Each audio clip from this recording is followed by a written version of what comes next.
Call the meeting to order. Roll call, please. Mayor Tui, Present. Mr. Birnbaum is absent, Mr. D'Elia, Here. Mr. Lee Corbiere, Here. Mr. Smith, Here. Mrs. Blake, Yes. Mr. Youngblood, Here. Notice of this meeting was provided to the Burnsville News, Courier News, and Star Ledger, filed with the municipal clerk, and posted on the municipal bulletin board on December 12, 2014. At this point in the meeting, the mayor and council welcome comments from any member of the public to help facilitate an orderly meeting and permit the opportunity for anyone who wishes to speak. Speakers shall limit their comments to 5 minutes. If reading from a prepared statement, please provide a copy and email a copy to the clerk's office after making your comments, so it may be properly reflected in the minutes. Anyone from the public wishing to be heard? Yes. Come up. Please state your name, yes, for the clerk, and your address. Yes, that's fine. Hi, my name is Cheryl McCashin, and Your address? 15 Bodner Street. I mailed a letter in several weeks ago. Attached was a petition with 24 residents from our street that had signed it regarding the repair work that hopefully will be done to our street. Residents on the street are in favor of having repaving done, drainage put in, as well as curbing. Okay. To my knowledge, I had heard, we all thought, the residents on the street were under the impression that curbing was going to be included in this process. And then I made a phone call into town, and I believe I spoke with, I'm looking at the names. Is it McDowell. John Yes, John McDowell, McDowell. He's our public works director. And he informed me that that was not correct, the curbing was not going to be put in place. And I'm just curious, as well as other residents of our street, as to why not that's no longer an option. Yeah, I'll take it. Councilman DeLeo, thanks for coming forward. The situation now for Bodner is it went out to bid. We should know back soon. I don't know how many bids are on it, but we should know soon who the contractor is to start the work. It's going to be done this summer. Okay. Now, the work that's going to be done on Bodner Street is drainage at the end where it meets Mymount Road, and I think a little bit drainage up the road, but there's no curbing or sidewalks planned for that road currently. And the reason why is that last year when we put the bond ordinance forward, that included sidewalks and drainage and curbing up that road. It was blocked by the residents. We had to come back and reconstitute the whole program we had put forward. Which residents? I could show you the list, the whole town, it's like 150 people. Oh, not just residents of our street. No, residents of the entire town. They were going to block the bonding. So what we did was compromise, and part of the compromise and what they wanted was to remove sidewalks and remove curbing, and that's why it came out of the project.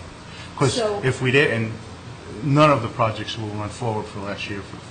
So I'm understanding this to be, and correct me if I'm wrong, it's an issue of funding? Is that the No, it residents was were concerned with issue that? the residents didn't want curbing and sidewalks on that street. Why would it matter? Just help me Money-wise. understand. I Okay, think so money. it is It's a money, it is finance financial. issue, yes. Okay.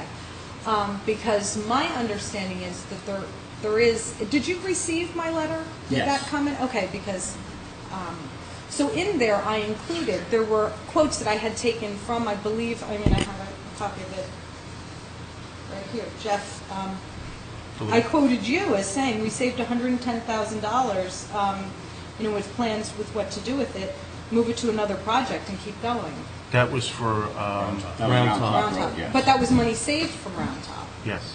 And there's also, there was the $10 million from the public referendum. The $10 million has been divided up over, 2.5 million was the first, which was that project was in there. The 2.5, which we brought forward last year, it was blocked. We had a compromise, and part of the compromise was to add more mileage to the program. Because I have to tell you, our road is so bad, my kids can't even ride I their agree. bikes. I mean, I people agree. can't even walk on the street without a flashlight. It's You're terrible. not alone. It's many roads in the town. There's only so much we could do So with so the much money. petition that had, all of those, the majority of houses on the street signed it. The residents, there's some residents of the street here tonight, they're in favor of it. That doesn't matter, I there's have nothing no that can idea. be done. We'll have to ask Jack about that. Because I- Our attorney. preponderance. So for all the projects up until the next year, the election, there was a public referendum on it. So rather than go our other projects, the mayor and council, and there being no compromise, we will file a protest. Because I'm wondering how many people on that initial, how many signatures there were on that initial protest. Well, there's, Jackie, you could explain the process for the petition? This is a bond ordinance. The residents have 20 days in which to file a protest. I think 15% of the people voted the last general election for December. And I forget the exact number.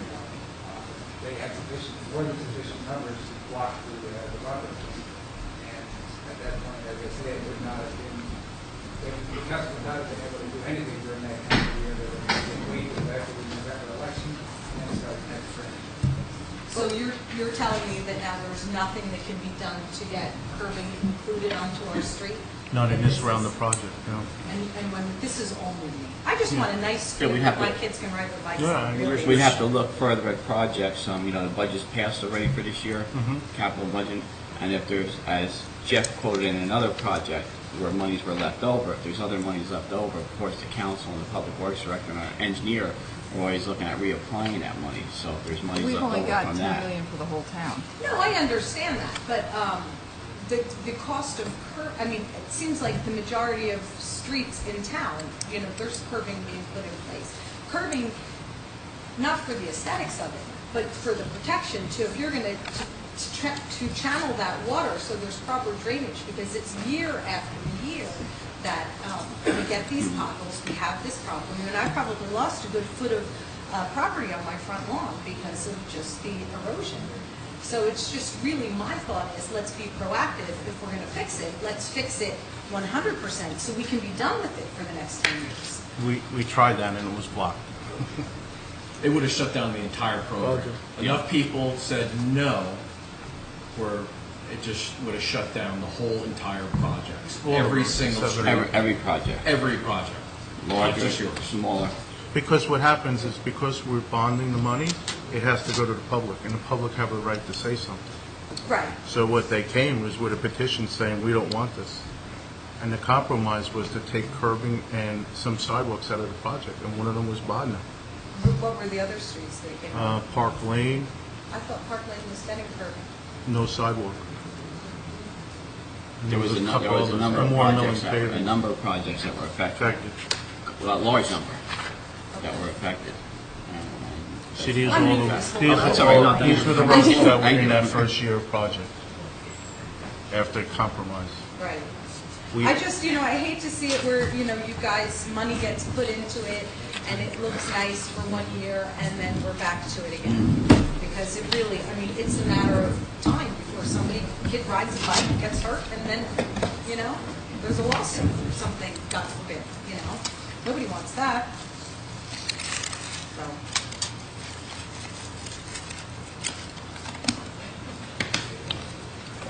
But again, when we get, you know, when we get to the project, or if there's any things, you know, left over, the Public Works Committee will discuss that.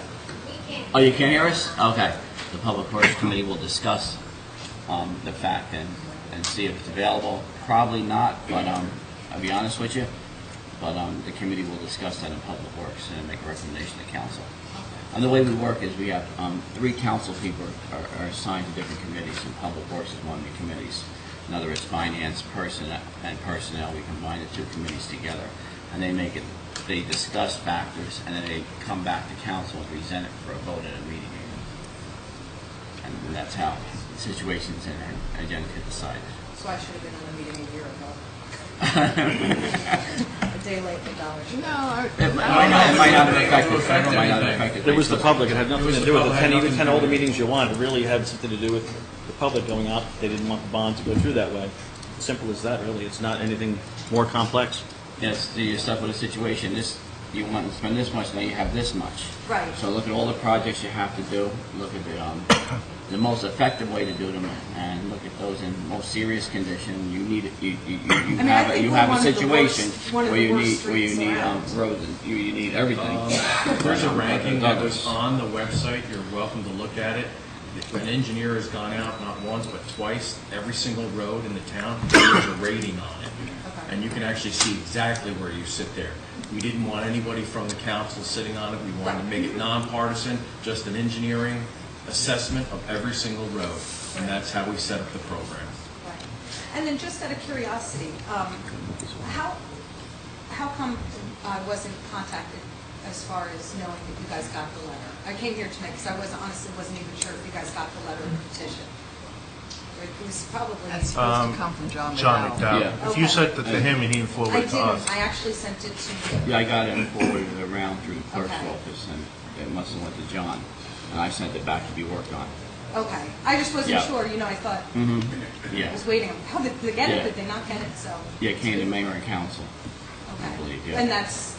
That's Sammy, you did the right Normally, thing, do yes, you did the you right, you respond did the to- right thing. Okay. Yes, Of course we would respond. yes. If I saw you, I would have come, made a phone call to you. And it would go in Public Works when they meet once a month, so it would go to their meetings So when they this is meet. unusual. And then, wasn't yes, a response. And it's going to get fixed. Okay. All right. So... I usually go out and make a visit. In fact, I was out over the weekend at two homes, one on Dating Crest and another one on Liberty, doing visits, and I left my cards. Nobody's calling me back yet, though. Well, listen, I would call you back. All I right. would call back. When did you send that?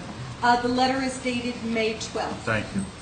And again, attached was a two-page petition with there were 24 signatures, residents. yes. And that was just what I got in one day. Mhm. My thought was, I knew it was going out to bid soon, so I wanted to get as many as fast and send them. But, Yeah, it's been out a week. We should probably hear back soon from the who've been on it. So, Okay, well, thank you all. Well, thank so you. Mine Mount Road, Bonner, and Park Lane are going to get done together. Okay. Right, okay. I think the bids are going to be in about Thank you. 10 days. Yeah, I think it's been a week. So. Yeah, your bids should be in by next week. But there's no chance of curbing being added? Not right now, Not at no. this point. That's okay.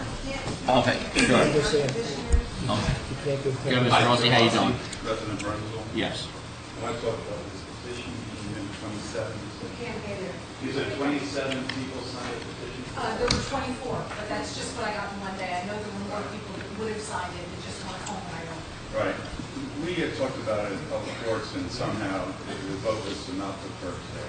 Not because of the money in the bonding, but somehow that road, they felt, was not necessary for curbs. For drainage, but not curbs.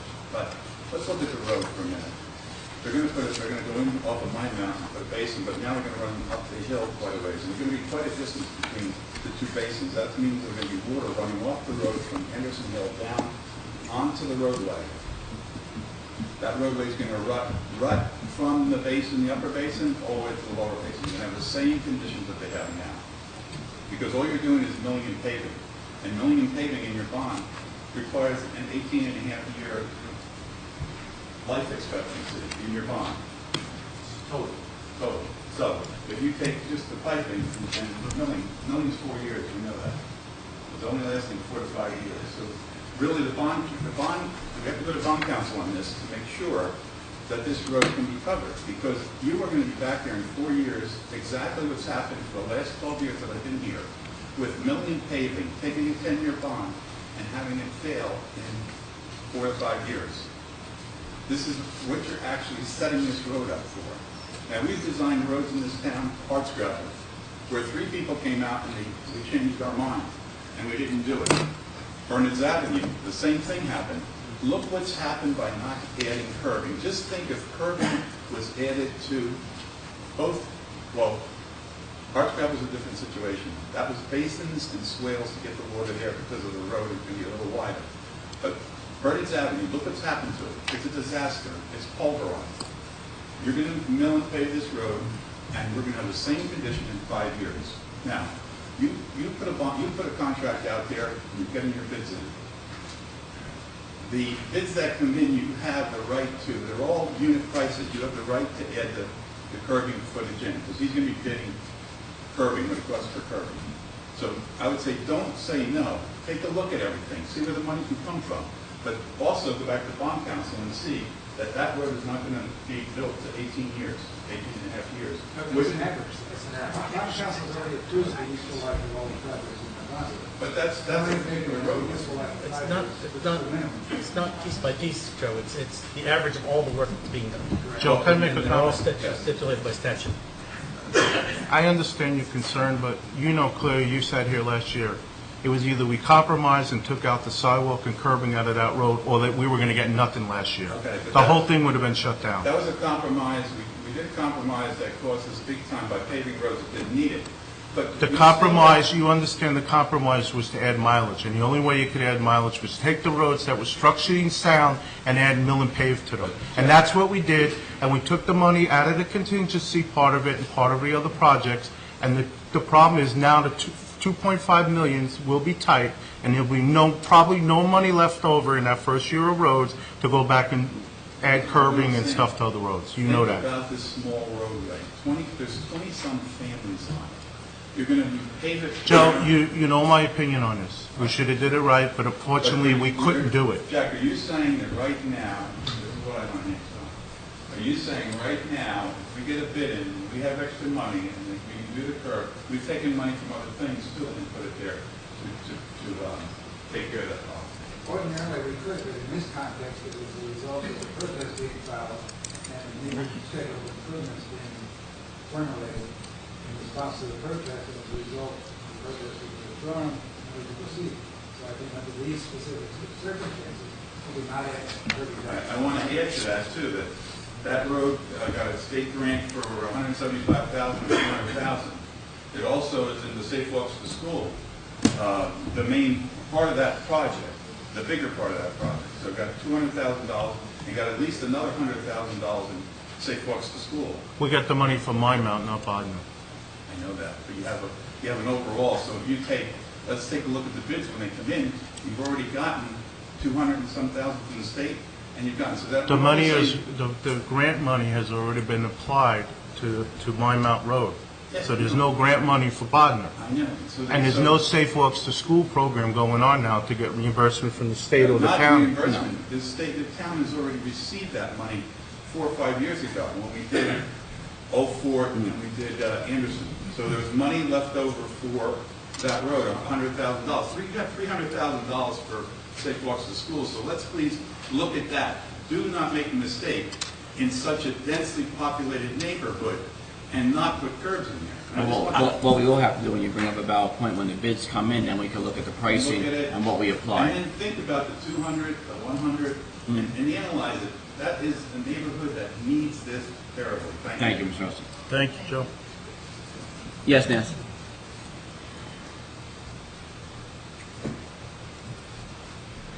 Hello, How are you my tonight? name's Nancy Good. Masur. I'm actually Cheryl's next door neighbor. Yes. I live at 9 Bonner, and I don't need to walk to school any longer, but I very much go for a lot of walks, and I can't tell you the number of times I've fallen and tripped on our street. And I came in the fall last being discussed and said how much at that point we needed to have Bucknar fixed in any way. And I'm afraid in 3 or 4 years' time, I'll be back again screaming because everything has gone back just the way it is. And I feel if they do it properly and put the paving in as well, it will save the whole town money from having to, I don't know the residents that protested, we now are the residents Yes. protesting in our own right, trying to get the curbing. And I don't know, does the borough ever get sued when people get hurt? Because I can't tell you the number of times I've fallen and hurt myself. I never was a suing person, but there comes a point where Well, that's why your road's a priority. It is getting done. And, as Mr. DeLeo explained, and the bids are out. They'll be coming in within, I'd say, the next 10 days, next 2 But you weeks. said an engineer analyzed all this. Does the engineer give any advice on the draining? I know you must pay the engineer big bucks. What about the drainage? Yes, well, there is drainage going in on your street. I hope There is so. drainage, yes. I hope Yes, so, or yes. you'll see us all back here in a couple of years' time. Yes, but there were adjustments made. The adjustments came with the curbing due to Well, cost factors involved affecting the entire borough. And I think this town, if you're talking now spending $15,000 on something else, I'll probably be talking about later. But I just hate the way money's being spent foolishly, and I'm disappointed that our street is going to be ending up damaged again. And again, the other situation, that's only a proposal. That's all that is. It's not with a price tag attached to Anyway, it. I just wanted to voice my disappointment. Okay, well, thank you very much. Thank you, Nancy. Anyone else? Rich?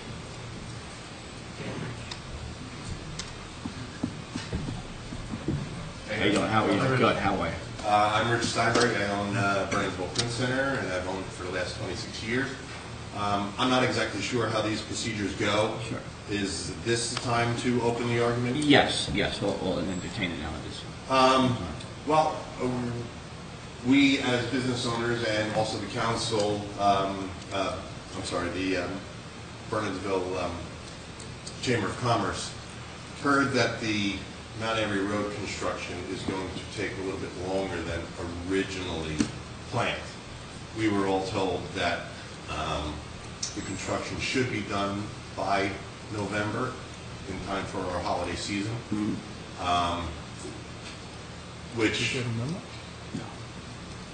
which was a good thing. It was supposed to start, I believe, January 5th of this year, and they tried to move that schedule back a little bit to start removing trees or whatever right in the middle of the holiday season. Yes. And we sent a letter in and appealed to them not to start right at that holiday season, which they thankfully honored. But now we're coming to the point where we need to think about the holiday season again. Again, yes. And we're just wondering if that is true and what exactly is the holdup specifically. Okay, I believe initially the holdup, if you remember, through the month of January and February, there was quite a bit of snow out there. The test panels are up right now, so you can see the design, what it's going to look like, and they put the panels up to get some color engineering and figure, what we actually want for the panels. The project is moving forward. The county provides John McDowell, which the next meeting would be a better meeting to come to, because John would have been here, with monthly updates of their progress and any delays or anything.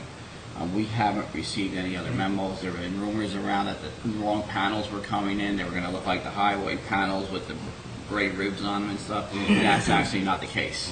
So there's been a lot of rumors and hearsay with the project. It does have an impact on our entire town, our entire community. I live there, I look out my kitchen window, I can see cars, just pulling up. They go through the barricades, they make their way through neighborhoods. It's frustrating for residents who live there, and I know it's also frustrating for business owners, because it does have an impact on your flow of traffic. Where when residents come, if they want to go to the Burnsville Print Center, they're going to make the split-second decision: am I going to stop or am I going to go elsewhere? Because they know they have to, and you're in business to make money, and so are many of our other residents here this evening in business to make money. And that's something we've been working on with the county. I know the council was working last year with the county on this. We have no control over their traffic, the traffic on their control devices on their roads. We've made recommendations. The police have looked at this and made recommendations for safety purposes. And that's why I believe most of the people are here tonight. So we are looking at it seriously as a council for the safety of our residents, pedestrians walking through our side neighborhoods, but we also recognize the value of our businesses. Right. And we don't want to see you guys, you're losing money now probably, and we don't want to see you lose any more. Well, not only are we losing money now, but we as business owners also have to look ahead and try to forecast and things like that. And I have spoken, I do all of my business in town, virtually all of my business. I use practically every single, if not every single business here for my needs. And I talk a lot with my customers, and they stop me at ShopRite or whatever, and they say, Rich, you haven't seen me in a while because of this. Now, this first started way back when the sidewalks were being done. And, we were promised ease of access for our customers, things like that. And I attended, and a couple of other business owners attended a meeting here expressing our concern that what the contractor promised just didn't happen. And it made it very difficult, and it absolutely kept customers away. They found the UPS store in the King's shopping center. Now I have people saying to me, well, you know, I had two destinations today. I had to come to you, and I had to go to the mall. And I made a choice. I can go to the mall and stop out off at Staples, because it's right down in that area. Now, some customers I will get back. But there are a lot of customers, we are all creatures of habit. And when we find another place where we are comfortable with shopping, we tend to make that our place to go. And I know I have lost a lot of longtime customers to not only the sidewalk renovation, but also now. But I'm never going to get them back. And not only am I losing money now, but I'm losing future money. And this is why the Chamber of Commerce is here, and this is why many business owners are here. And I don't know if they're ready to come and speak up, telling their particular experiences, but I can give you a whole laundry list of customers that I have lost because of. And I believe, speaking for the governing body, we feel your hurt. But we have our hands tied also. We've had numerous contacts with the county. The police have, Public Works Director have. I've spoke with the county a number of times. The right venue would be, I guess, to draft a combined letter together, individual letters, send it to the freeholder board, send it to the engineering department, and let them know what your hurt is here, and get that road open as soon as possible. Even if they have to, you know, have this contractor work extra hours or to make up for his lost time, etc. I'm sure no one is going to object to that. If he has to stay a couple hours later on every day, or Saturdays or Sundays, you know, we have the daylight in our favor right now, and I'm not opposed to it. Yeah, you almost answered my question for me. I mean, I understand the act of God and the snow. I mean, we had a lot of snow, And that, no doubt about it. and there was basically no work. I live right there, so I can look Right. right out. There was no work going on at that time. Right, but in that instance, is it normal procedure to accelerate or try to make up for that lost time? Or do you just take Well- your timeline and push it ahead 2 months and say, oh, well? Normally, Depends on the contract and the amount of money. Sorry. Contract. You know, one of the problems that we did is we asked them not to do something. So what we did is we gave them an excuse. Right now, they might be putting together a claim, but a claim is like anything else. It's not justified at all. It might be to the county. The county might just say, this is rejected. You have to go out on your own. You have to make up the time for whatever reason. So it's kind of like a rumor right now. I'm in the business, I do that all the time. Yeah, I don't know how this type of construction works, but if I try to relate it to my business, I know that I have equipment, and it's costing me a certain amount every single month.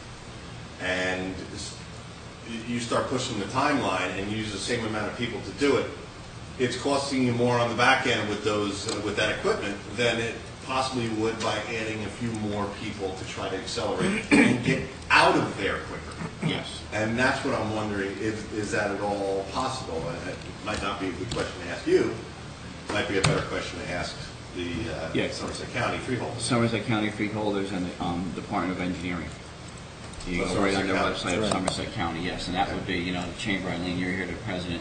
You know, you might want to direct a letter from the chamber. You know, we'll follow up. We're in constant contact with them. They've recently supplied some monies on a trial basis for police overtime for enforcement. You know, to basically, I guess,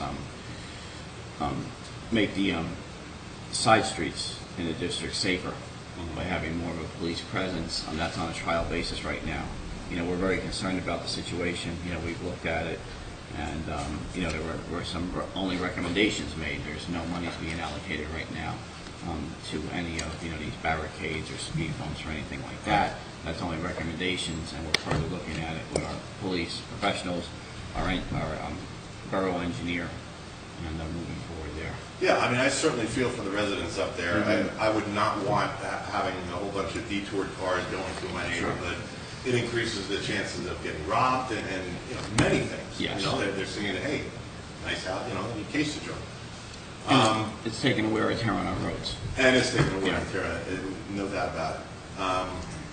You know, and I also want to, maybe on behalf of the chamber, say that we're not here to fight. No, Okay, we are here because we feel, you know, most business owners don't have the say in town because we don't pay taxes. We pay taxes indirectly. you pay them though. We One way pay or them. another, yes. But our landlords have better things to do than to come here and fight on our behalf. So that's why we're here. Okay. And we don't feel that anything is going to get done unless the chamber backs us up. And, you know, it is the party, you know, of liaison, communication. No, we appreciate you being here in the chambers, you know, integral part of our community. You know, you're basically main artery in town. Right. We want to keep everyone here and want to work with you. And we want to make efforts, you know, take efforts to increase business. And this is just something that occurred right now. It's a project that occurred, and we're kind of stuck with it. So we're going to try to continue to get a timeline on where they're at. You know, you hear some things, you know, you hear a month ago they're 2.5 weeks ahead of schedule. Well, what's the 2.5 weeks? Does it count the snow or doesn't count the snow? Right. But as a chamber, I think, you know, it would assist us if you would draft a letter and or some type of correspondence to the county engineering department and the freeholder board. In the meantime, try for to our move next forward. meeting in 2 weeks, we'll try to get an update on the clear timelines, where they stand, okay? Yeah, I guess- and I don't think we have not received anything officially that states the No. project is behind. I've certainly No, not we seen it. haven't, I haven't gotten anything. And another thing, you know, we're, with our involvement in the Somerset County Business Partnership, that may be another avenue to work with them to see if there's anything that they can do to assist us in pushing the project faster. I don't know that there is, but again, you know, they've come to us asking, hey, join our organization, how can we get involved? Maybe something, you know, maybe a way for us now to take them up and see what they can do for us. And we did join the organization on, you know, the basically the idea that if we join a business partnership with a large chamber, large so-called chamber of commerce, maybe they can bring business into our community. Whether it might be advertising for us or doing something, that's why we joined as a governing body. Right. You know, we value all you business owners being here in the Chamber of Commerce. You do great things, towns around town, Unity Day, and Joe, thank you for that. But you know, you really spearhead that. But We're here for the town. that's where we're You know, stuck. we are. We're here for the town. We love the town. That's where we're stuck right now. And, you know, we have many volunteers and everything that try to bring attention to the town, awareness to the town and the businesses and things like that. And while the chamber may be a powerful organization and might influence some of the county freeholders and the public works or whatever, we were hoping that our town, who probably has more strength than the chamber, could be in our corner. Oh, we are in your corner, and I think a combined effort, if we contact them and you guys follow up your own personal contact, I think we'll be much more effective.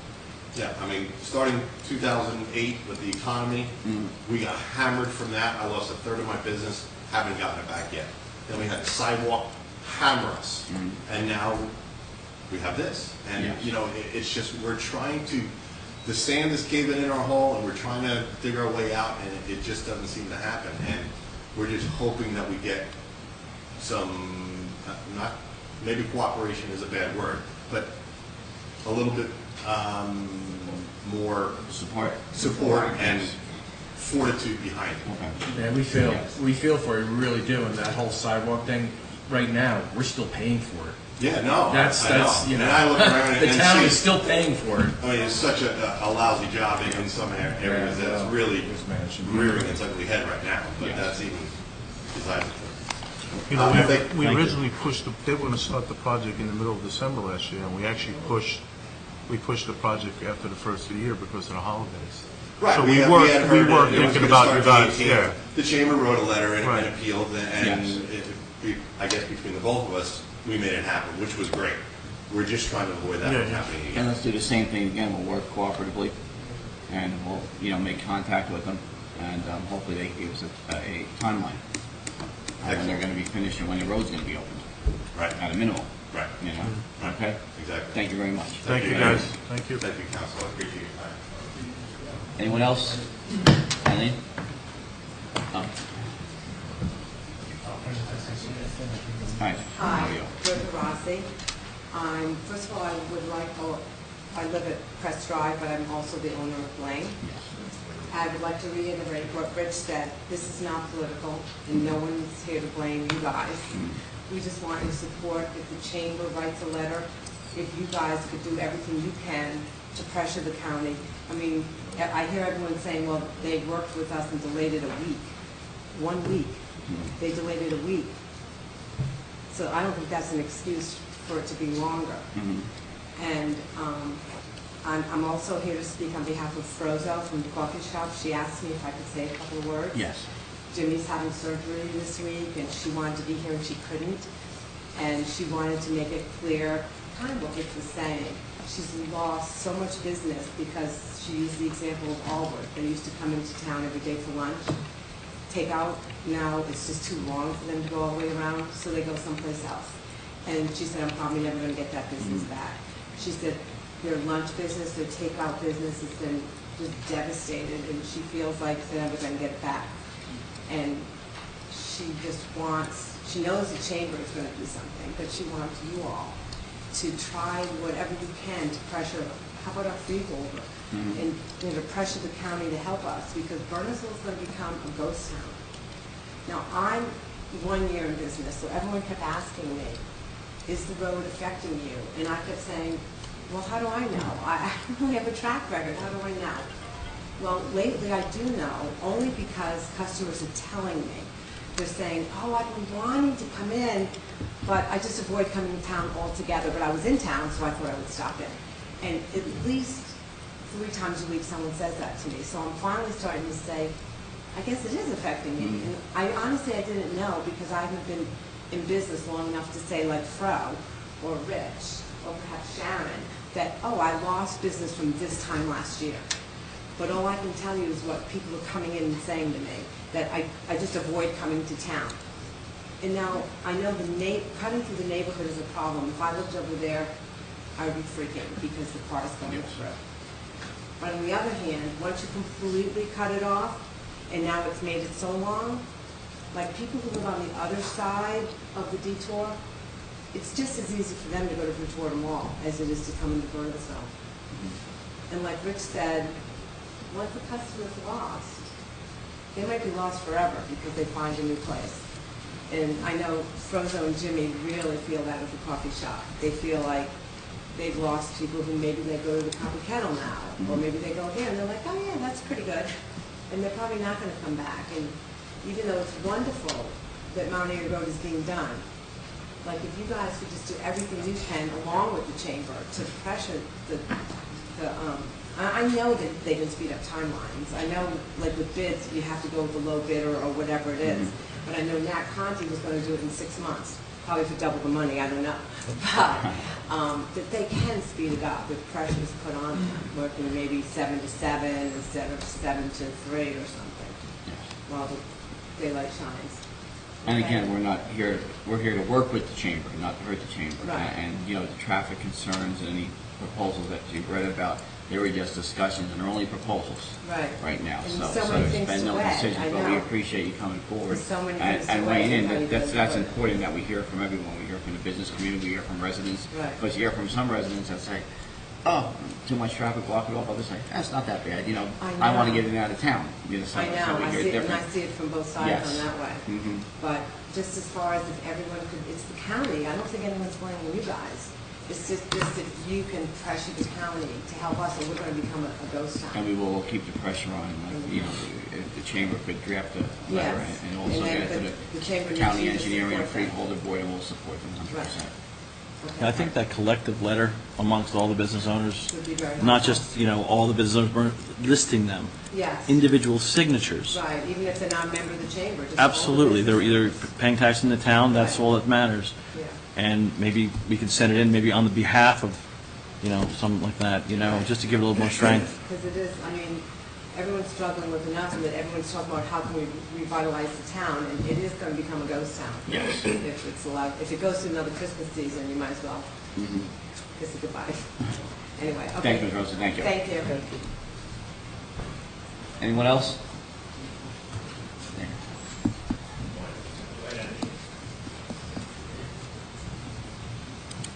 Hi, Madam President, how are you? how are you? I'm Eileen Loughnane, and I'm here representing the Chamber as the president. I also work for PPAC, so I'm representing PPAC and a nonprofit that I run in Burnsville. But I actually live at Tooley Place in Basking Ridge. But I'm happy to be here to represent the Chamber. And I think that Rich and Georgia both spoke very clearly about the concerns. And I appreciate the fact that you were willing to support us, the Chamber as a whole, and all the businesses. I want to let you know that we do have a meeting coming up on Tuesday the 16th at 9 o'clock, and I know Bill will probably be there. But we are going to be having this as a topic of conversation. We will get the names and lists and all those things that we need to do. I don't think I need to reiterate everything that was said. But again, about the pressure thing, I want to work together. Yes. And when we say that, we've been saying that, I want to know what that means, because we said it and it all sounds great, but you know, we need to like sit down and really have a meeting about how that is going to work. Because I totally believe in collaboration and support, and I want to support you as much as you support us. So once again, if you will just help us to reach out to the county and to help them to understand, you know, that we are doing everything we can. I feel terrible. I had a business in town for 1 year myself, and it's a struggle. Everybody knows that it's a struggle with the economy and everything else. So I thank you for listening. Please come to our meeting on the 16th. If not, Bill is there representing you. And we just appreciate anything that you can do, all of you. And I look forward to getting to know you so that we can build a relationship to really support each other on both sides of the issues, okay? All right. Thank you. Well, we thank you for coming out and all the work that you do in town, the Thank you. Chamber and everybody, and all your support for the Go borough. Burnsville, even though I live in Baskin. Thank you. Anyone else wishing to be heard? I did. Yes, sir. I just want to clarify some facts. The road job started a long time ago, many years ago, when I was on the council, and it proceeded, and then they had a meeting, and then they came out with these panels. The panels were the panels that they used on 78, Mr. Mayor, Yes. in the Irvington area. And those are the panels that were sent by the county for a committee here to choose. And at that public meeting, we got them to change to something that looks like what Burnsville is all about. And the panels that you just received are very good, they look great, and they're gonna look good on that however they're mounted, okay? The next thing is the time period. We have gone to a meeting down at the county a couple times, and the first thing out of our mouth every single time was critical path method. You have a critical path method. Are you gonna tell us when you're gonna start and when you're gonna finish? So we know that it will not affect our Christmas, Thanksgiving, or the sales of the municipality. And they said, don't worry, we're going to get you a critical path method. If they had one, you would have had one, Mr. Mayor. Public Works would have had one too. But there is no critical path method. So they never provided you with one, you were No. on council? No. Okay. So we went to a meeting, I think it was summertime down there at the county. And we sat around a big conference table and we said, like, well, what's the story? When are you going to start? Well, we want to start in October. I said, well, October is great, but listen, our plan's done. And you know what they said? Yeah, they are. Then we looked at them. You were there at that meeting, right? And they said, no, the plans aren't done, but we're going to start. I said, how would you do that on Mount Airy Road, the main artery into our town, and a neighborhood that's going to be disrupted for a long period of time while this contract is being completed? I said, you cannot start that job without having every single plan completed, looked at by other firms, even sent out to be estimated in time schedule, because you're going to affect a lot of families here. That's how the date came to January 8th that they were going to start.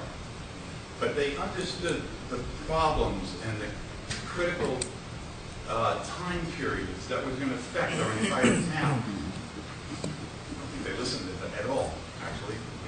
We actually sent, you know this too, we sent them emails and letters of things, other things we wanted them to look at that they came out and talked to us about, but we took months to get any type of verbiage back from them, but denials, okay? So, and again, I told them, I said, listen, in 12 years I've been on the council, we sent you $120 million. It's only a $6 million wall job here. We need to have it done quickly, efficiently, and the right contractors have to get that job.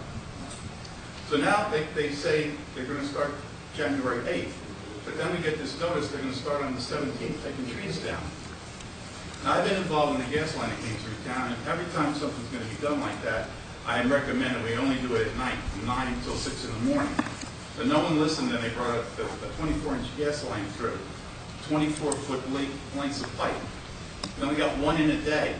So they came down Anderson Road, turned up Church. We got them here on Church and come out to 202. We went 3 feet onto 202, and the police from Harding and Far Hills were calling. Far Hills was calling and saying, "We have cars parked on the train tracks. What are you doing?" And the same thing in Harding. So this is an example of what would have happened if they were going to take the trees down. And like I said, I recommended that wait till the day that you're going to actually start the job.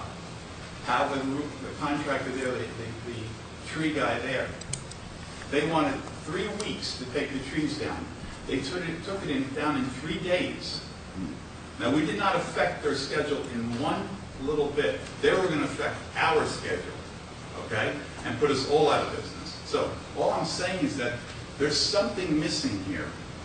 There's no one in charge on the county that cares about Bernardsville, or they wouldn't be doing this. Now, the winter work was planned so that the ground would have been frozen. The ground would have been frozen. So the side roads of any traffic during those months into January, February, March, there would have been no structure problems with the roads during that period of time. They had equipment there, hammer drills and everything that they needed to actually start the wall work, chop the sidewalks out. The snow doesn't bother a contractor like that. They have them, I forgot what cat size it is, one of the big ones. They would have gone up the road in 10 minutes, cleaned up the snow, piled it up, and started working on taking the panels down.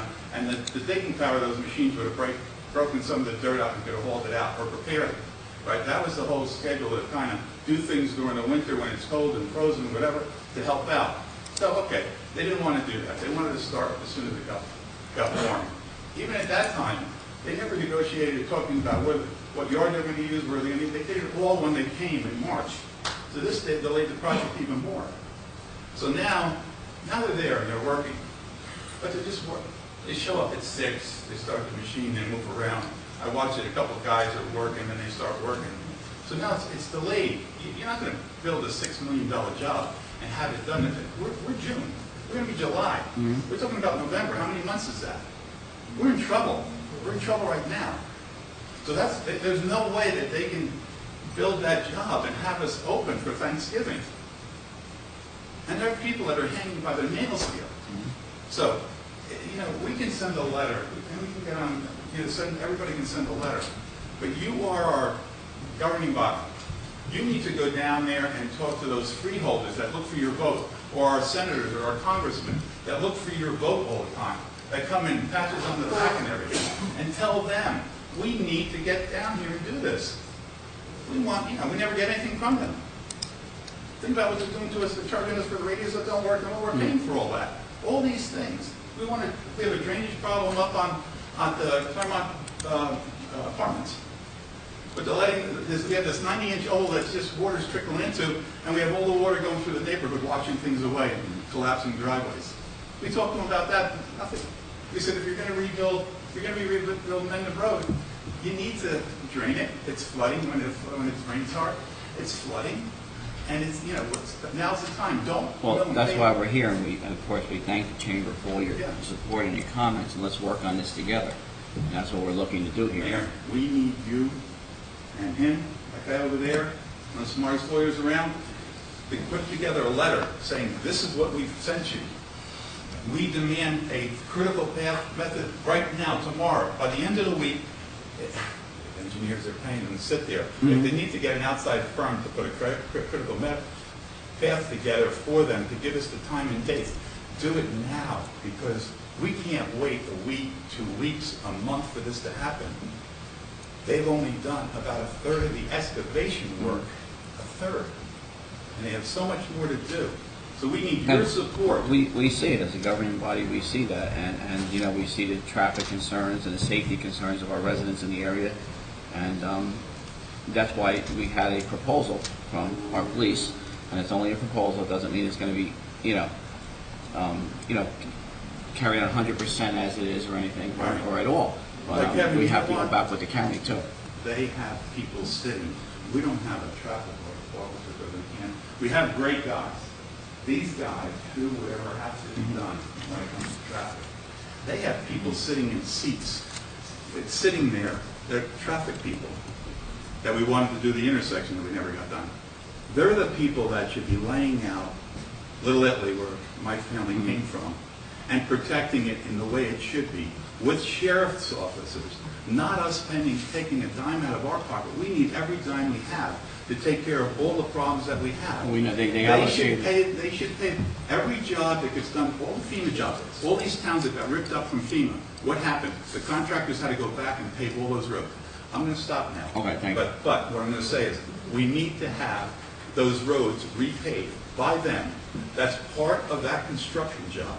It has nothing to do with our neighborhoods or us. It has to do with them and the way they managed it, the way they walked those roads to see if the roads were certified to handle that type of traffic and 18-wheelers and everything running down there. So, thank you very much. Thank you, Mr. Rossi, thank you. Anyone else wishing to be heard? Seeing none, I'll close the open session. All right, we have a presentation this evening honoring Mike Mondock, who's here, and it's a proclamation, which I'm going to read into the record.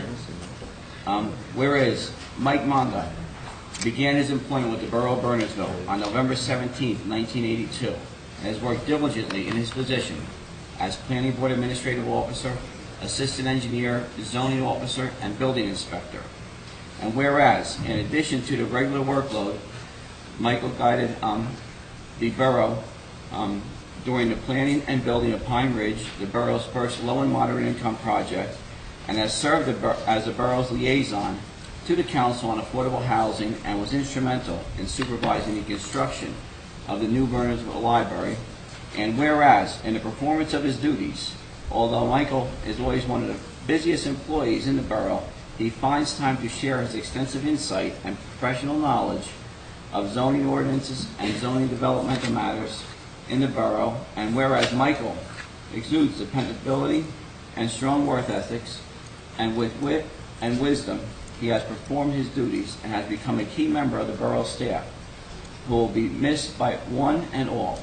Now, therefore, I, Kevin Suey, Mayor of the Borough of Bernardsville, by the authority vested in me, and representing the Borough Council of the Borough of Bernardsville, do hereby congratulate Michael for over 30 years of exemplary service to the borough, and I do hereby proclaim his last working day, June 18, 2015, as Michael Mondock Day in Bernardsville. Mike,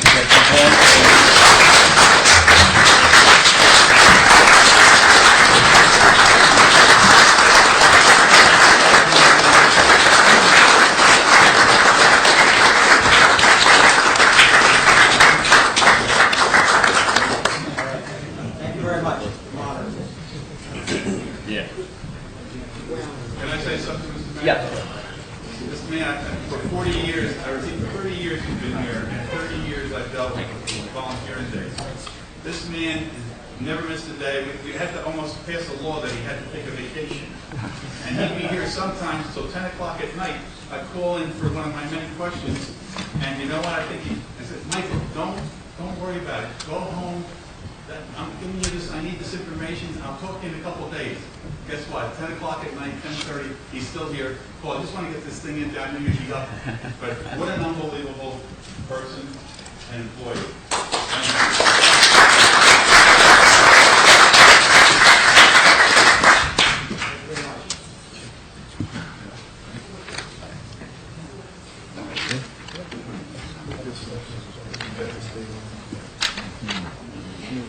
Okay. Good.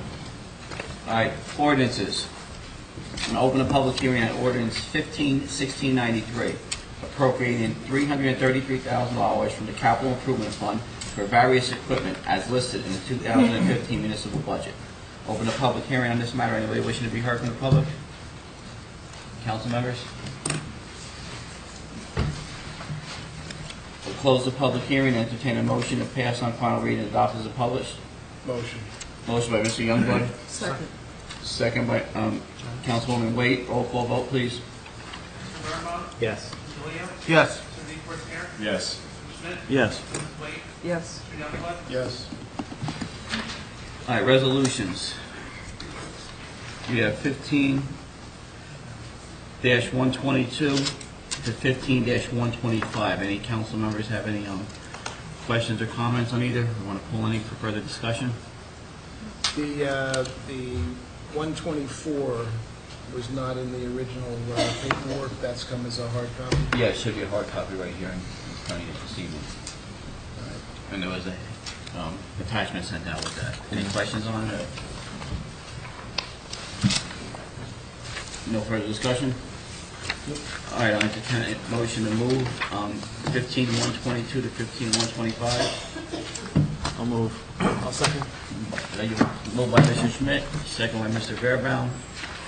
Roll call vote, please. Mr. Youngblood? Yes. Mrs. Wade? Yes. Mr. Schmidt? Yes. Mr. Deportaire? Yes. Mr. Williams? Yes. Mr. Birnbaum? Yes. Okay, items of business. I'm going to ask the council if they have any objection to me moving the 5H, the Mount Airy Road Construction Local Detour Proposal up to our first item. Seeing we have some residents here that might want to be heard on it. I have no issue. Okay. Anyone here want to be heard on the Mount Airy Road construction project further with the local detour? No one here to be heard, Mr. Deportaire? Yes, I'd like to be heard.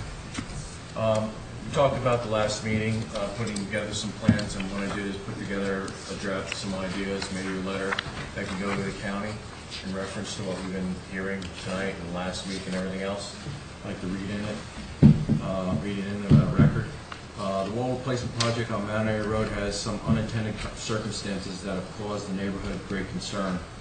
The road closure rerouting plan is not working as presented in the meetings by the county before the construction started on the Mount Airy Road project. The volume of traffic through the adjacent streets has noticeably increased. GPS, direction devices, Google, etc. are diverting traffic through these streets away from the planned routes that the county proposed months ago. Heavy equipment, delivery trucks, trailers, and many SUVs are rapidly deteriorating the adjacent streets from the volume that is now occurring because of the disregard for the county traffic control plan. The school is closing for the summer soon, and more pedestrians will be utilizing the streets in good weather. There are playgrounds and ball fields in the area, along with places of worship. At this point, I see 5 different approaches to mitigate the issues that the neighborhood has experienced. Number 1, do nothing. That is unacceptable and negligent. Number 2, install speed bumps and more signage. This will need engineering design, DOT approval, construction costs will occur, maintenance and removal costs of those speed bumps later on. I estimate this costs well over $75,000 in 8 to 10 weeks in design and approvals. This will also shift risk to the borough, who would be liable if something occurred because it is a proposal from the borough plan. Who is willing to stake the reputation on the use of speed bumps? Number 3, close the road at several locations. A plan has been proposed by the chief, requested by the council, not the chief. Just make that very clear. In the last council meeting. This will need approval, and I estimate this will cost over $60,000. This will also shift the risk to the borough. It will make access more difficult for the residents, and it will trap vehicles that still disregard the current county closure plan. Number 4, the borough police stations police at both sides of the construction zone during morning hours from 7 to 10 and 3 to 6 p.m. Monday through Friday. I estimate that costing about $100,000 right now.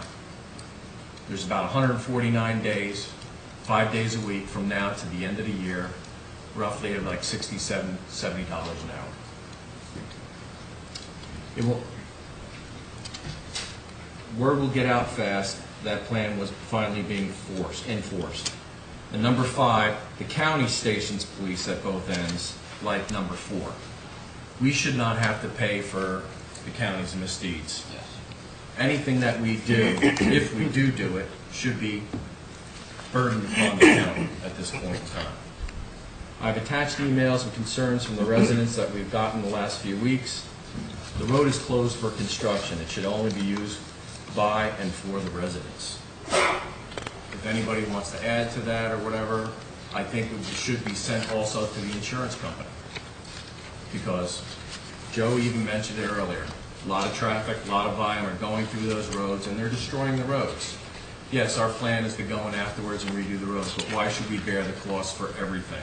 Because the county just can't do the job. Very good, very good.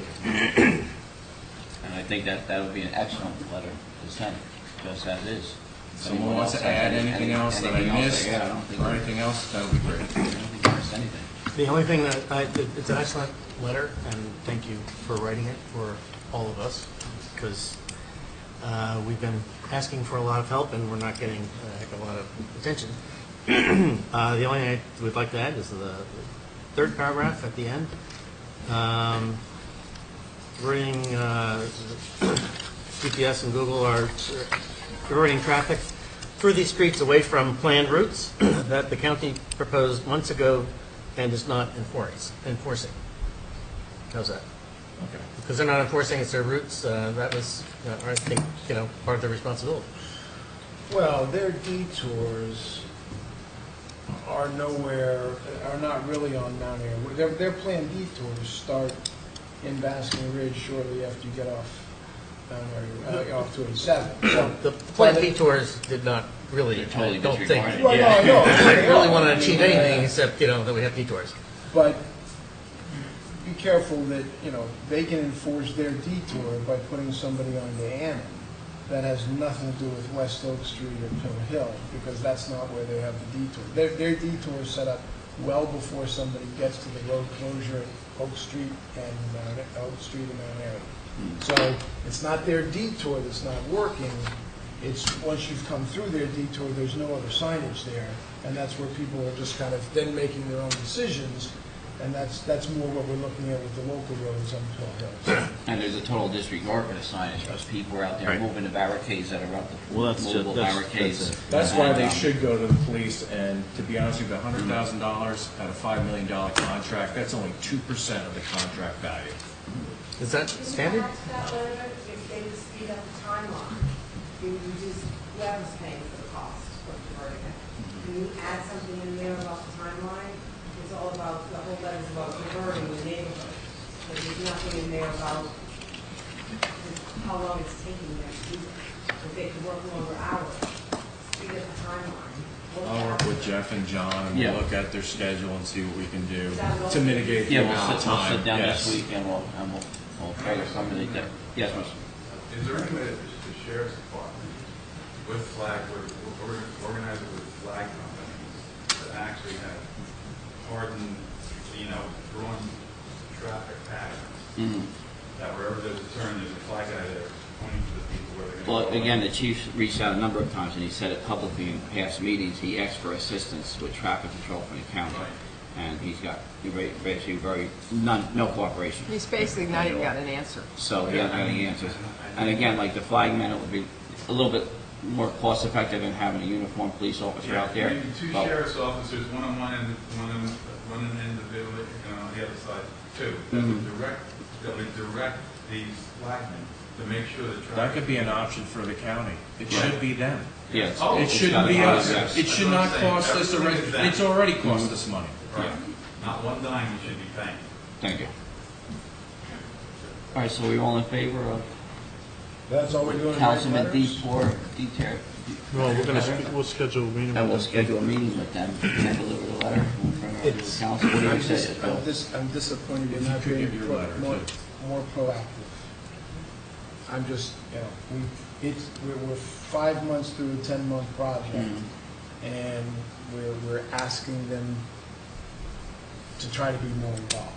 And we've been asking all along now. That's the So problem. They haven't I'm responded to not us. real convinced that they're going to give us a different answer. Okay. And I'm just getting a lot of feedback from the residents in the neighborhood that we have a problem here and we need to control the traffic through these streets.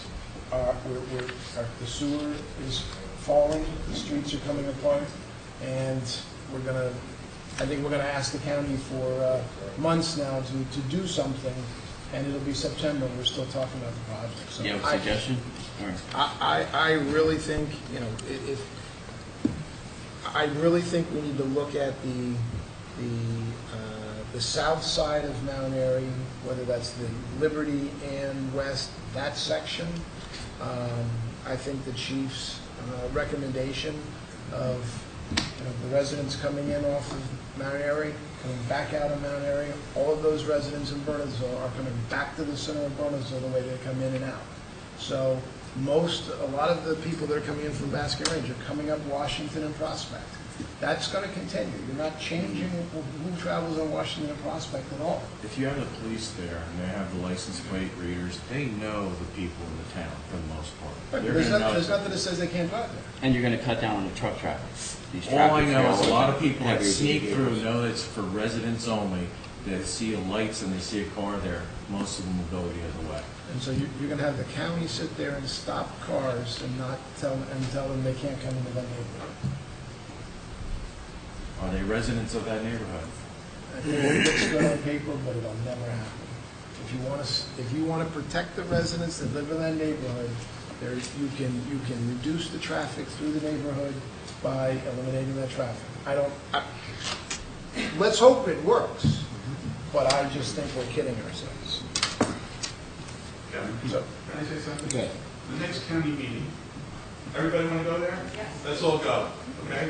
You guys will go, we'll meet you there, send out the dates, whatever, we're going to the next county meeting. We'll arrange a meeting. You guys can lay it out, what we're going through, we'll complain about what's going on and why they haven't come forward and helped us, and we'll go from there, okay? Very You good. guys are going to be up front, and we'll be right behind you. Thank you. All right? Yes, ma'am. Can I also, I don't know if this is appropriate or not, but we have talked about perhaps Hill Hill would be closed and Prospect and West Prospect will be the roads. Can there be a visual that people really understand? Like if they're coming in West Prospect, that's going to be the only way in and out. And if they want to get to 287, they have to go down to 202. Well, actually, up on yeah, Meeker. in our package, there was a proposed map. You wouldn't have it here, and it would be, for us to make a decision on. Again, these are all just proposals, and, Is there a way for us to see a proposal? Yeah, well, if we agree, we have to agree on something, before we, because there's a lot of ideas here, as you can see, even with the council, we have a lot of If ideas. you like to and with schedule all the residents, so- rumors of being Yeah. delayed, we don't know for a fact that they're talking, delay right now. Do you know there is a traffic meeting next week in Bedminster with Wasniewski coming from the state? Okay. Did anybody else get that phone call today? No. Like this. I'm sorry, I'm a Democrat, I'm a registered Democrat. So there was probably a robocall to the lone Democrats to attend this meeting down in Bedminster next week. Okay. When's the meeting? Do you remember? I'll follow up with you Thank on you. that. Thank you very much. Well, 'cause I know. We still represent you, it's okay Yeah. that you're Democrat, it's okay. there's a big tent. Thank you.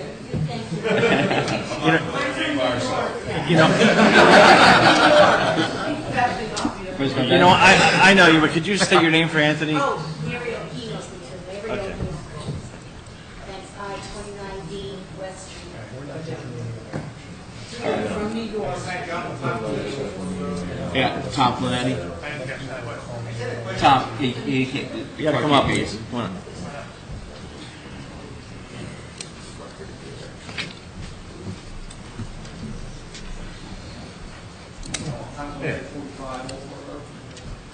I just didn't know if you're at the point where you're going to be passing an ordinance that effectively close down streets for local residents. Is there going to be some bite in this thing? Are we going to be subject to summonses or something? I just as a taxpayer would have a problem with that. I understand the issue, and believe me, living on a cut-through street, Old Fort Road, I'm very sympathetic to what people are going through right now in these other areas. It's a temporary problem for us. We live with it all the time.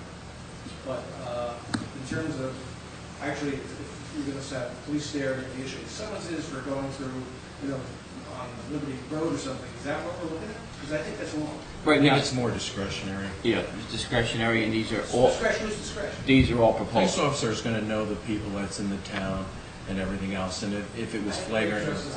Police force, but I mean, that's a lot of letters.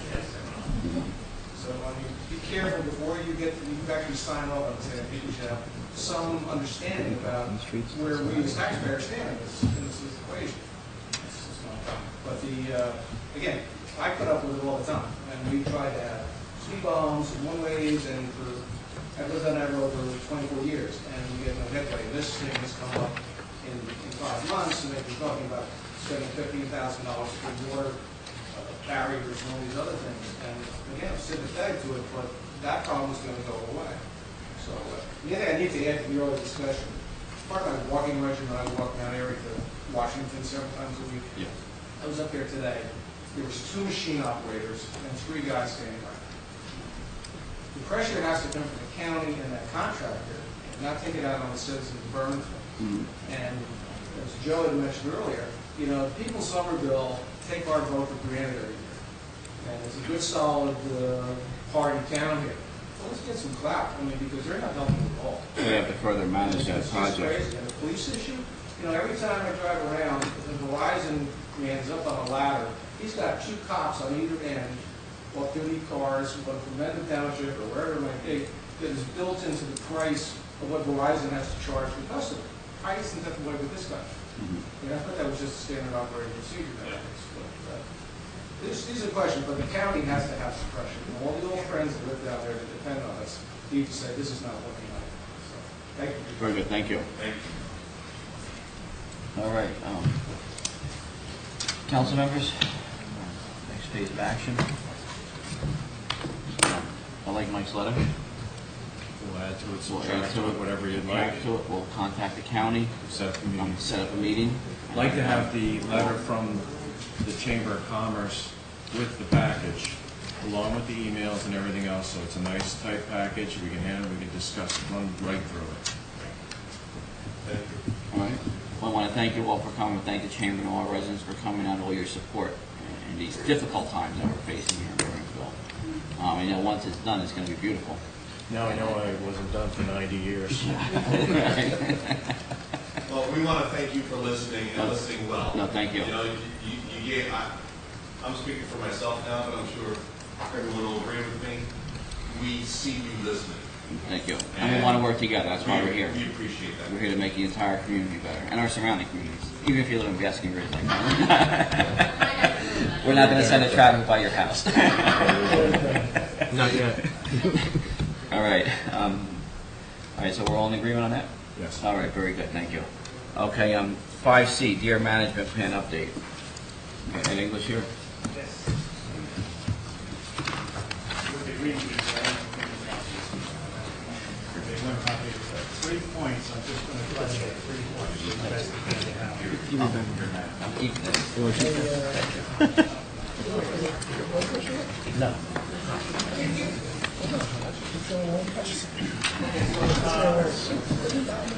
We're trying to get a deer management program going here in Burnsville, and I went to Burns Township, and they have a program that's been running since 1948. So they have a good program, and it's a model program. In fact, they get calls from as far away as Long Island that how they do it. They have an extended hunting season, which the state agreed to for bow and firearm, and it's all on public land. It's just something that we haven't really discussed yet, but I hope that's the second thing we'll get. On private land, it's all word of mouth. So because they have such a good reputation for their hunting on public lands, if a homeowner wants bow or firearm hunting, they go to the police department where their program is run, and then the name of a hunter is given to them. And apparently that's been very successful as well. And we could do something like that here without it costing us any money. In other words, if we were able to have a hunt with a group like Warren Blue Ridge, or we have to interview other groups in the police department to be involved, or the 2 groups that Burns Township uses, or other groups. Paul Haley from the New Jersey Sportsman's Club would help. New Jersey Audubon would help. We could have a hunt. It would take a while to get approvals. We have a county park, as you know, Willowbrook, and then we have about at least 6 open space parcels, Peters Track and others that are possible abilities for hunting. So the green team will start to work on that with your permission to see if we can get that going. With the idea that then the homeowner, the large landowner, could have both their problems solved as well, just the way they do in where it's at, without reinventing the wheel. The resolutions I have, which Jack Mitchell asked for, which I'll hand out in a minute, which will show you what not only Burns Township does with their hunting, how they do it, but also Warren Township. And then the last thing I wanted to just mention is that I went to a meeting with the Shade Tree Commission with the New Jersey National Recovery Assistance Program. And I was very surprised. They offer assistance for deer management for free. They're a regulatory agency, they're not enforcement, and it's for private landowners. They work for their mandate is to improve forest health practices, regeneration of the forest, remove invasive plants, stream erosion, wetland creation, wildlife habitat, fencing. They're currently working nearby in stream restoration of Peapack Gladstone. So I think this would be something I'd also like the Green Team to offer to landowners, because it wouldn't cost them anything. They can make an appointment with the NRCS for free. The agent comes out, looks at the land, and makes these recommendations. And I specifically asked, is it only for forest stewardship? They said yes, but part of forest stewardship is to protect the understory of the forest. That means deer management. So this is, again, another objective that we're offering, we're going to offer homeowners, and with your permission, I'd like to move ahead with that as well. I'm sorry, I didn't make, again, I say, same with the Green Team, so we didn't make copies for everyone. But we have copies that you guys. It's unrecycled paper, so that's fine. Yeah. There's some good information here, and I'm certainly eager to give you more information. Ed, if you actually send that to Anthony, he could send it I can give it to you electronically. Yeah, I actually just, Evan Nadlinger, I think, called me today at about 4 o'clock to give me, the specific lookout. So we've been moving quickly on this. Because the resolution that we thought would get us through, I don't think we will. I think we either have to model ourselves at Burgess Township, and I think that would work. And this would be a nice thing, a nice perk for all of the landowners. Council members and Billy? So what is your recommendation at this point? That we, That the Green Team prepare for a hunt. And on public land Public or land. private land? Public land only. The same, in other words, we model ourselves after Burgess Township. So once we get that going and it works well, then the private landowners would be confident enough, I think, just as they are in Burgess Township, to come to us and get recommendations to hunt on their land, which we do now anyway. I mean, private owned landowners can, they can hire any hunter they want, as long as it passes the police department regulations. Do the limits for how many deer that normally would apply here? Yes. I mean, in other words, what we're trying to do is be in step. I think Burgess Township has their figures are for their deer harvest, they call it, is for 450 10 years ago, and now it's down to 210. Our harvest 10 years ago was 103, and now it's 110. These are state figures. They're not perfect. In other words, we haven't changed. They've almost. Well, my real question is, where I live, I can almost tackle deer at night. They're so tame. So you can get maybe 6 or 7 almost at a time. Yeah. Is that going to be allowed? Yes. Okay. Well, see, one of the reasons we also want to get a hunt club involved, or at least the sportsman's club involved, is because they know what deer to take. A lot of hunters just go out and shoot a big buck. That does not change the deer population. They really have to go and shoot the dogs. Is there an acreage requirement? Yes. 5 acres. Well, there are time restrictions. This is everything. Not more than half acres. Also, 5 acres for firearms. All hunters have dealt with, they'll go through. Police department, absolutely. Same as it is now. Yeah, and everybody will have to register to the police department. We discussed this a couple meetings now. So- And, none of the requirements will be, laxed. But for town property, we have 3 available properties that someone can hunt on our land, town land. We have one county property, and Okay. we probably have about 5 or 6. But we have to really explore that more thoroughly. I know Peters tract is available. And most of these open space tracts are probably 10, 20 acres. Right. Okay, and I'm just, in the event that we do get pushback from the community about hunting and where we're opening this up, I don't know the percentages, but 95% of the property in town is privately held in terms of where hunting could happen. So before we create a big uproar about 4 tracts, which is maybe 150 acres, I think the homeowners, that's where the majority of the land is. So I would concentrate your efforts in that direction. And this way, if hunting doesn't happen on borough property, it's still happening on private property. Don't wait for all that to happen. I'd push the private first. I think that, you're just going to get more results then. And what's just happening now will just be more advertised and managed at that point. All right, so, edit will send that to the clerk, so the council members can further read up. Your print's like real small. Thank you. Yeah, so assuming that it's done for landowners, do you envision something where they can opt in, or they're gonna, one will have to do their own thing?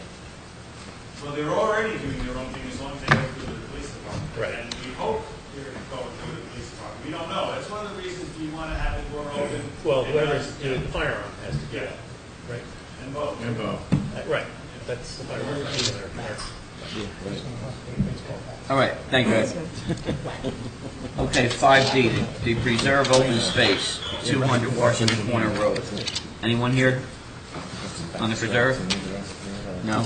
I'm on open space. Are you on open space? Any comments from the committee or the preserve? The tract of land, 5D, 200 Washington Corner. Anthony, I don't think we got any correspondence back from the Great Swamp Watershed, right? So that's where I think that's where we're at right now. Sandy sent out a request. Yeah, that was last week's. That was last week's. Yeah. I'm actually, Yeah, we'll move this until we get further Yeah, let's move correspondence. All right, everyone in favor? Yeah. Okay, Jeff? Is that on the open space? it's owned by somebody, another not-for-profit, and they want to look for a steward for it. Yes. And where is that property? 200 Washington Corner. It's the preserve. It was part of the That was there, was part of the development plan, and it's the headwaters of the Passaic River, and it's a very sensitive area, and so on and so forth. Is that towards horse travel or back up? It's like halfway. Yeah. I think yeah, about halfway, yeah. It's already preserved,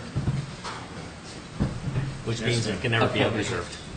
Yes. Could you just elaborate on what you've asked for from the Great Swamp? If they would like to take control of the land. They would like to be the steward They of really it. want to be, yeah. I'm actually going to call their president.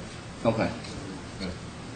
We had a number of we had a number of recommendations came in, and I think your recommendation was to, basically reach out to the Great Swamp. Right. And we haven't got any correspondence back from them yet.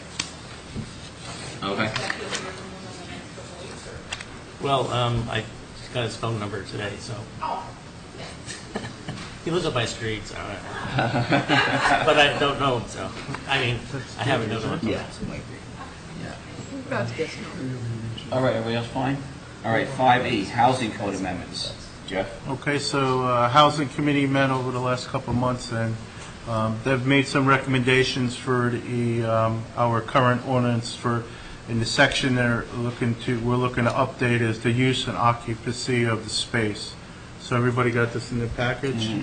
So what we're proposing to add is a living room occupancy number, and though it's not here, we're gonna put that in, is the dining room occupancy number, which isn't in this draft here that Jack sent. And that is 1 to 2, no requirement, 3 to 5, 80 square feet, 6 to more, 100 square feet per occupant. How do you tell the difference between a dining room and a living room if it doesn't have any furniture? The International Property Maintenance Code actually does talk about when you have the dining room, so we'll add all that language in. Yeah, I'm just, And then the last line there is the bedrooms, which we already amended last time. Okay? So this is the other part of the use and occupancy space that we've discussed. So we want to, is this a resolution? Well, if it's not finished, it can't. It's not finished yet, but we Okay. can have Jack finish it, or we can make the amendments Does- this evening. Introduction next meeting, okay. Does anybody have any comments? No. Because we have some member of the House in here if you. Neil, Sam, anybody have any comments on this? Do you have any questions? No, if you had any input on it, you have any further, you want to? Well, pretty much would just add that one section to it would help. Okay. Yeah. So Any that's- questions, Neil's here to address anything. He's just running into problems where, people are using living rooms and dining rooms as bedrooms. And I think this change the ordinance will prevent them from doing that. One case he went and did an inspection last week, and somebody turned a garage into 3 bedrooms. So it was a single. A little family. chilly in the winter, isn't it? It was a 3-bedroom home. It now had a bedroom in the basement, 3 in the garage, and 3 residents. Now it was a 7-bedroom house. So we need to, beef up our ordinances.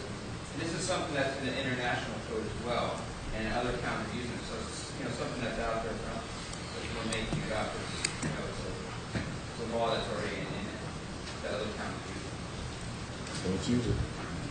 Okay, the other thing we talked about was, our rental inspections, when they show up, they write up the properties, but our zoning officer has to come back to actually look at it and summons.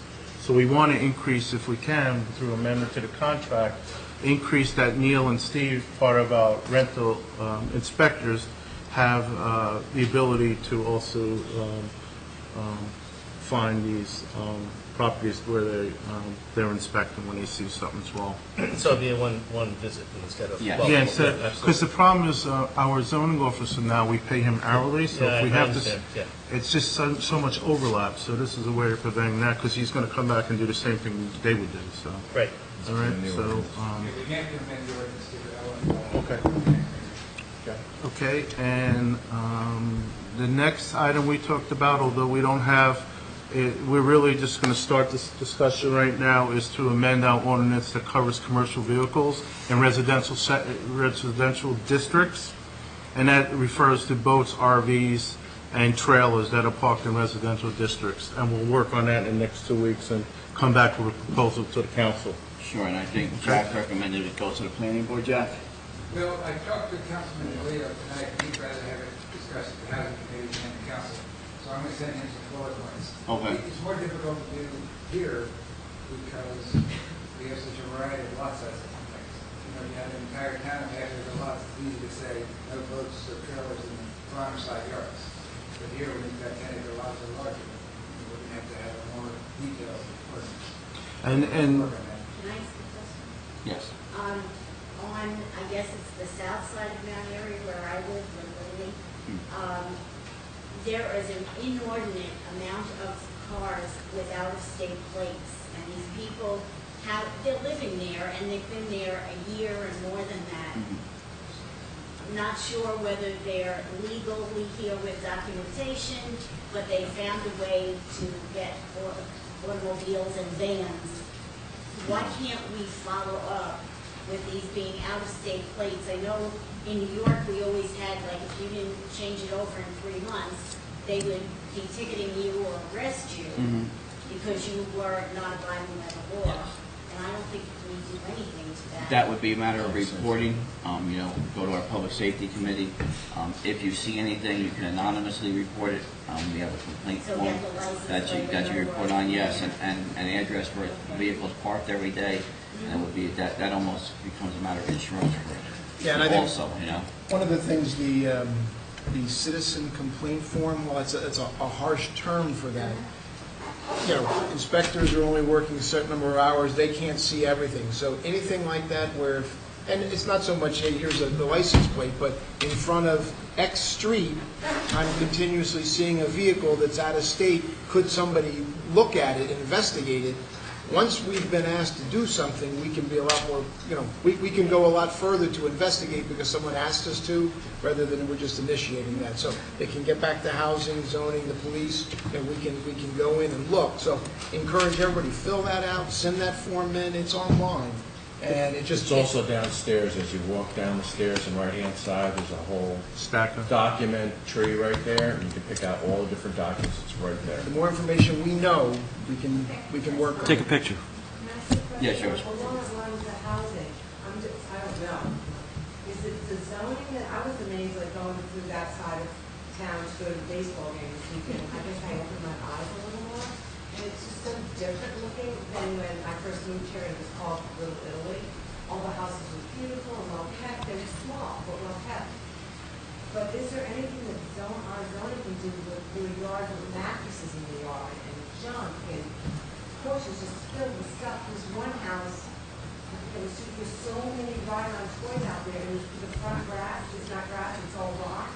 And there's so many outside children toys. I have to assume a daycare is being run in that house. Is it legal? Is it not legal? I mean, either that or they've got a lot of kids in it, because there has to be 25 or 30 little ride-on, house this big, with no grass, just rocks. And so as I started looking around, I was like, we must have some sort of zoning.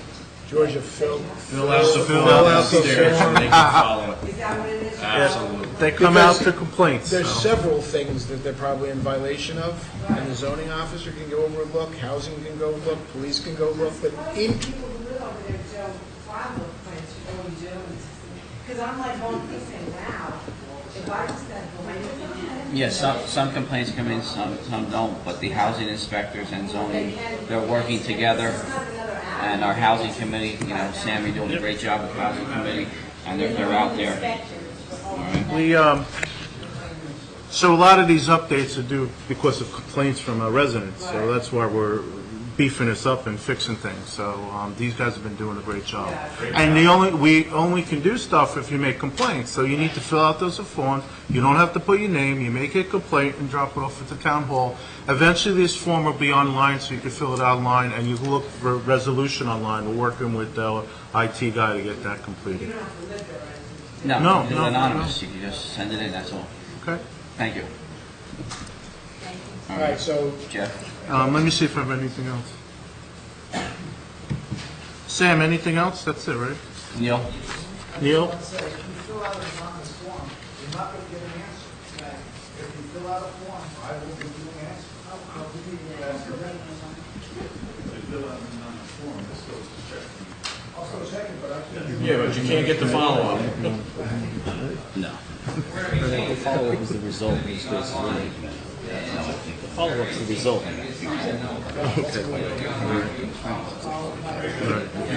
Okay. All right, so, council's good on that for next meeting? The amendments, Jack, you prepare it? Yes, sir. Now, can you and Steve start doing property maintenance now, or? No, The ordinance has to be The ordinance changed. has to be changed, and we have to wait till, introduction next meeting. And Jack will have that full change for us. 2 weeks. Okay, 5F, Dunter Squibb tax exempt status. Jack, where are we at? So that's up to Dan Lincoln, I'll follow up with you, meeting with Vernon Council. Okay. That's how they did it. So I'll be in the call tomorrow, report back to you. Okay, and, Can we have it ready for next meeting?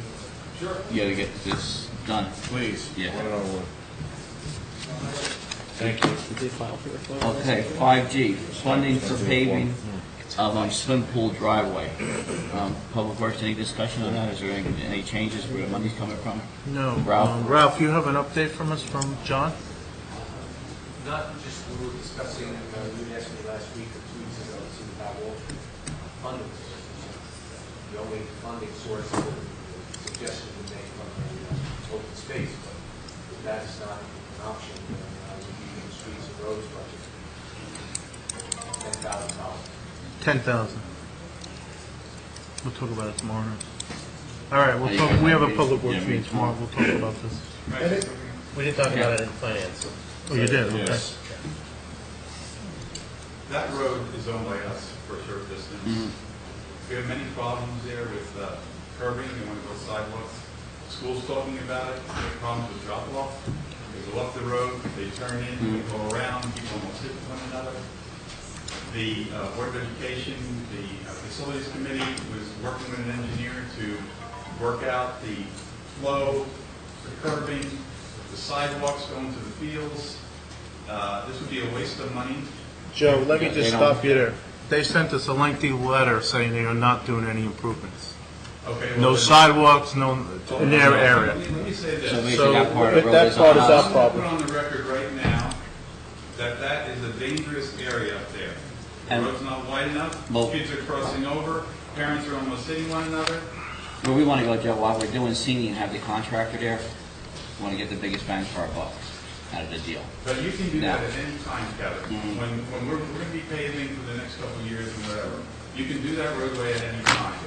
I think we should go back to the Board of Education. It seems like everything that we need from them, we don't get, even though they use it. They use our fields, which cost us Joe, thousands. let's stick to this issue, not the fields, though, yeah. I'm saying, it is time. Don't spend $10,000 of our tax money. They need to be proper and do this thing right. They need to look at the road, design the road, put the sidewalk all the way down on both sides.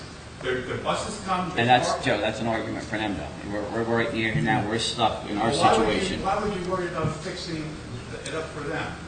We're not fixing our them, we're fixing our Oh, road. we have to access We our have to access our road. fields, Going our into tennis going courts, into our pool, our basketball, our our tennis- pool. I'm Well, repeating. You we did the same are, thing, that's what he's saying, on Can the we same look, page. can we look, if you don't have money right now, that is something that should come out of the open space fund. But let's design it so that, what Kevin and with the committee we talked about, with the sidewalk and everything going all the way to Senior from the fields, those are some of the things that we have a plan. Let's draw it on that plan, it's gonna cost nothing. But let's figure out what we're gonna do. We're gonna spend $10,000 and pay it, but we still have the same conditions. And then we can open up the lower parking lot to the pool, and the queue up can go through there. These are the things that should be planned ahead, so you're not paying double, that's all. Thank you. Don't waste the money. Okay. All right, so, Jeff, you want to discuss that further in Public Works? Public Works tomorrow. All right, anyone else, council? No? Yes, Jeff. Well, all right, so, So do I. all right, we have, we're gonna go into closed session now. We have, Correspondence, handout as well, this is for the tax bill. okay, where was that? About adding inserts. Inserts the tax bill, yeah. When do you need to answer on this, Anthony? I was just given that by group. Yeah, we just got this, okay. This is going to be put in the tax bill? Yeah. We talked about Yes, all also right. putting, what were you putting towards roads, Oh, correct? so you're gonna speak on this correspondence? Okay. Good night, guys. Thank you very much. Good night, Joe, thank you. Hi, I'm Paula Stewart. I'm the vice chairman of the Borough Environmental Commission. You And missed me yet? the concept here was that we initially approached some of the septic pumping companies to see if they would contact their customers.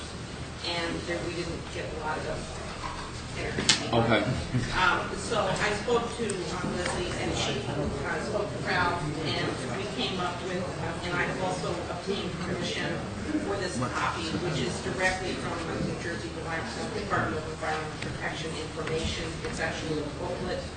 And so one side, the concept is that one side will be 1/3 of a sheet on a green piece of paper like this, which will be if you have a septic system, and roughly half the residents do not have septic systems, so the other side will be the the other page of the copy, which will be for water, conserving water. Okay. And so that's what we're asking for your permission to put that in. Do we have enough room? Yeah. We have to read the copy. Yeah, we have to read the copy. Yeah. Let's read the copy, everything first. You want to give a copy to Jack? Yeah. Yeah. That makes a lot of sense to do it in the same thing, absolutely. Yeah, so it'll be pretty. We have enough space, Ralph?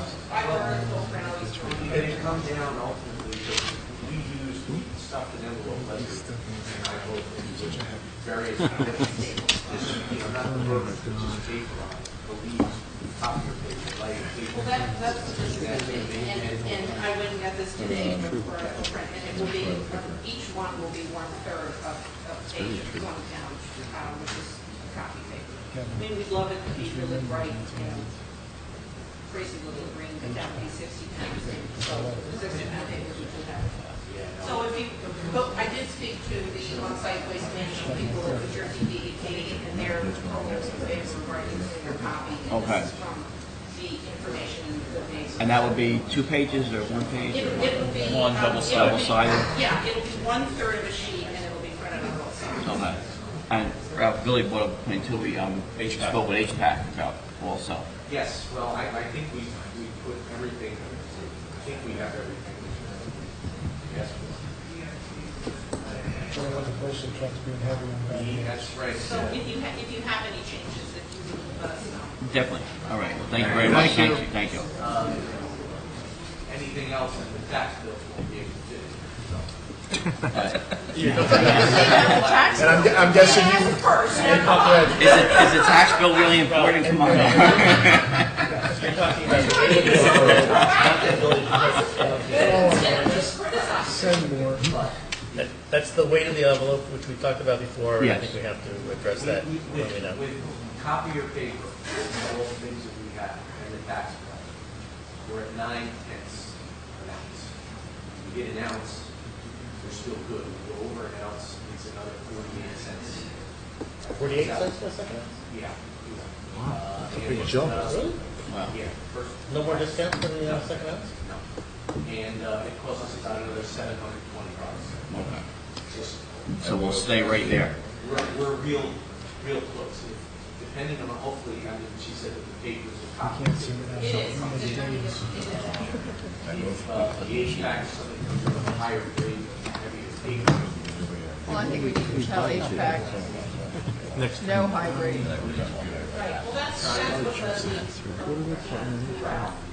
They have some We had always been thinking on something like, because All right, so we do that for next meeting. Okay, now I'm going to So entertain. how will we get the issues from you? We'll get all the council members, and then by next meeting, we'll be able to read through it. And we'll- When's the deadline to get this done? Mayor, that's, We're not expecting the tax bills until mid-July. Yeah. there's another one from the EMT, so I think we need to look at all the pieces together and, we'll, But the only reason I ask is that Burnsville train closes down, I think it's June 25th or 27th for about a week. Okay. For their summer vacation through the 4th of July. All right. Somewhere right around there, because I was the other day to get this remote sheet. So we would have to get it done before that. We will have it? when do you say that? Sorry? July, so, Yeah, July, we won't be mailing till But right, we they, won't be stuffing until then either, right? Yeah. No, they we shut start as down soon as they for get a it. week, and we like not to have a meeting this. But are you saying put all of this on 1/3 of a piece of paper? It's, I just did, probably, it's been reduced. Okay. So the top portion, will be, is the septic portion, so that's gonna be, it's going to be vertical this way. Uh-huh. And then on the other side will be the water Okay, conservation. got it. So it's all been reduced, it's just that, in order to get the copy things. It's much more efficient. All right, thank you very much. Thank you. Thank you. All right, entertain a motion to move to closed session by a council member, moved by Mr. Hold on. Deportaire. Second. Second by Mr. Burbaum, all in favor? Aye. Okay, we're expected to discuss COA attorney-client privilege and contract negotiations, and I believe we will be coming out for action on these two items? Yes. All right, thank you. Two items.